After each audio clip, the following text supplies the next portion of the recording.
Hello everyone, I'm Jack Fisher and welcome to my world. And today, I want to talk about getting older and recounting what a dumbass you were as a teenager. I know that might be triggering for some, but that perspective does matter. Most people can attest how awkward their teenage years were, as well as how dumb they were at that age. I am certainly no exception to that, and while I didn't get into a lot of trouble, I was still an awkward teenager in every sense of the word. And over the years, I have come to see that time in my life very differently. It really is an inevitable fact of life. Time, age, and hindsight have a way of changing how you see things. The attitudes and perspectives you have when you're 35 are bound to be different from the ones you had when you were 15.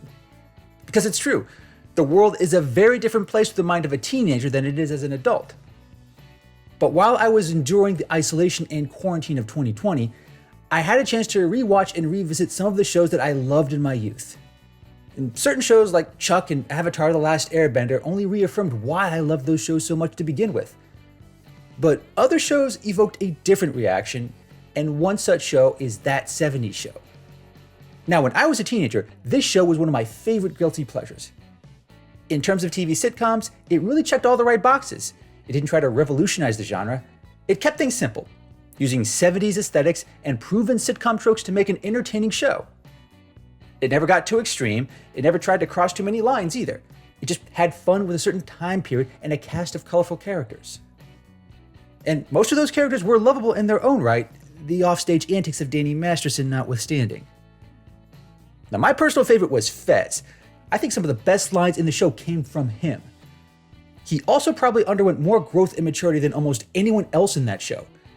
And characters like Donna and Kelso were also fun to follow. Their antics weren't always as elaborate, but they were usually funny. However, there was one character that often stood out even more, and not always in a good way. And that character was Red Forman.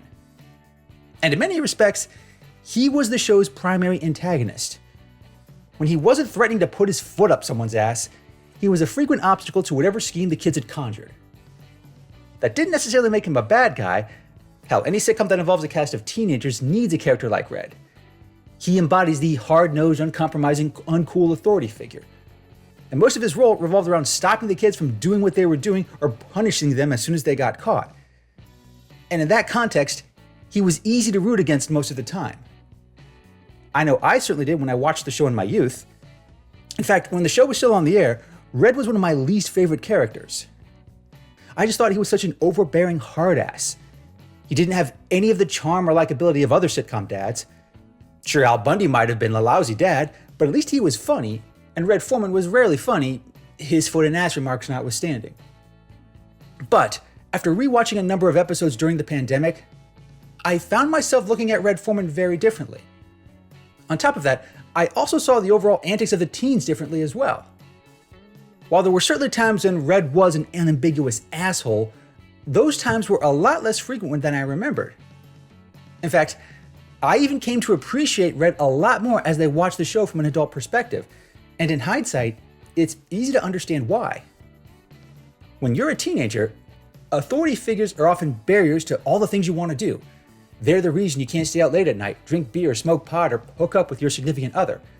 And they're the ones who will enforce rules that keep you from having all the fun you want to have. They'll rarely explain those rules or why they exist. It often comes back to them being the parent, you being the kid, and obeying the rules, lest you get a foot in your ass. This certainly plays out a lot in That 70s Show through many plots. I remember watching some of those plots as a teenager and rolling my eyes whenever Red Forman got involved. Because I just knew he was going to get in the way. Whatever the teams had planned, it was going to be a problem once Red became aware of it. But then, after watching them again years later, I kind of found myself siding with Red, and not just with respect to who deserved a foot in the ass. The actions of these hormonal teens suddenly had a very different context. When Eric, Fez, Kelso, Jackie, and Donna do something stupid, it's rarely because of the rules or the authority figures who enforce them. More often than not, they do what they do by choice.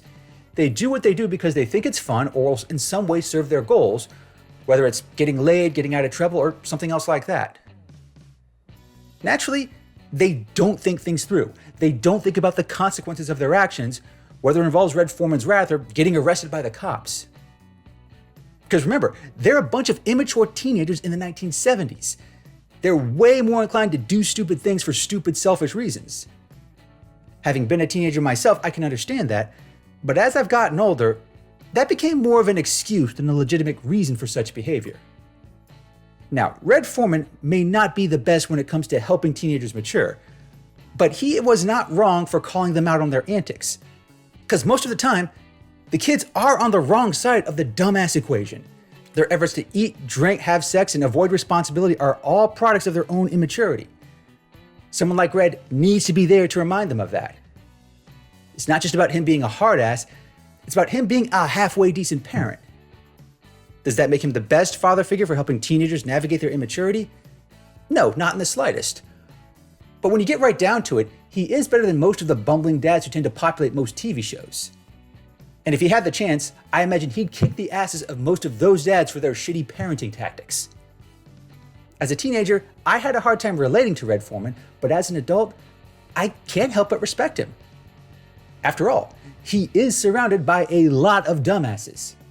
And his wife, Kitty, is on the verge of a nervous breakdown every other day, it seems. The fact that he hasn't put his foot in more asses is a direct testament to his restraint. Sure, Red may be a hard ass, he'll also never be Father of the Year or the first person you invite to a party.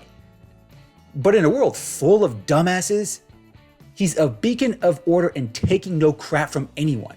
And for that, I say he deserves our respect. Thanks for watching, everyone, and thanks for joining me in my world. Please remember to like, comment, and subscribe. And until next time, take care, stay safe, and please avoid anything that might warrant a foot in the ass.